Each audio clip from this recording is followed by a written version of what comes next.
أم ممكن يكتفي البارسا بهذا؟ ليونيل ميسي لا يكتفي إطلاقا، الهداف التاريخي في اللقاءات. يا سلام بدون اوفسايد، جميلة، جول، ممكن جول يا ولد. الهدف الأول للبارسا، الهدف الأول للبارسا، جول.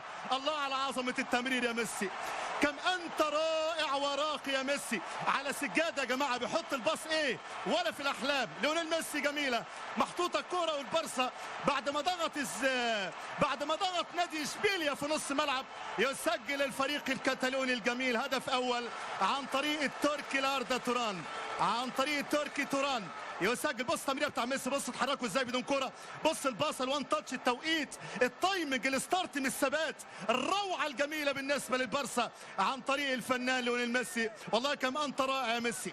28 بطوله يا جماعه، 28 بطوله. اللي عاوز ميسي ممكن يصل الرقم الى نص مليار. ارقام تتحدث عن نفسها، انما يبقى قيمه وقامه كبيره. لما يغيب ياثر حتى على مستوى انه بلاي ميكر، او على مستوى انه لعيب كبير، او ان لعيبه بتثق فيه. انما فريق نادي اشبيليا يعطي مؤشر هجومي من البدايه، والبارسا يدفعوا الثمن مبكرا. انطلاقه في اليسار، مباراه مفتوحه على احتمالات كثيره، والعرضيه جميله، كره الثاني يا ولد، لكن على طول يطلع الدفاع ثاني وتصل الى ركله ركنيه. وعلى ثبات ل 11 لعيب، وعلى حظ في منتهى الصعوبه صادف هذا الرجل. خطيره جدا. هدف ثاني، هدف ثاني، روعه. البارسا موضوع وحدوته.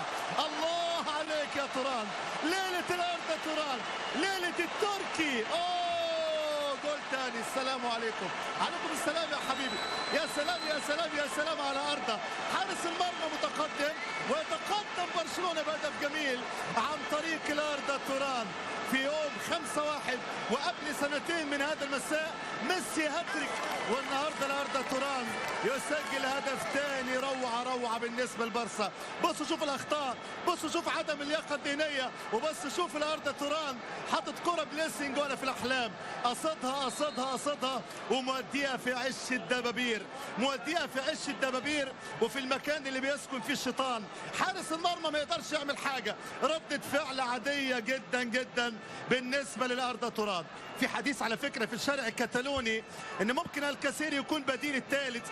لما يجي نيمار لازم هيلعب نيمار، ولو جاء الكاسير لازم يلعب الكاسير، ويبقى ما هو العرضيه بقى من دينيا، لوكاس دينيا ولد على العرضيه. بص الكواليتي بتاع العرضيه، الله. الثالث البارسا ما فتح، الثالث ميسي حاططها صعبه.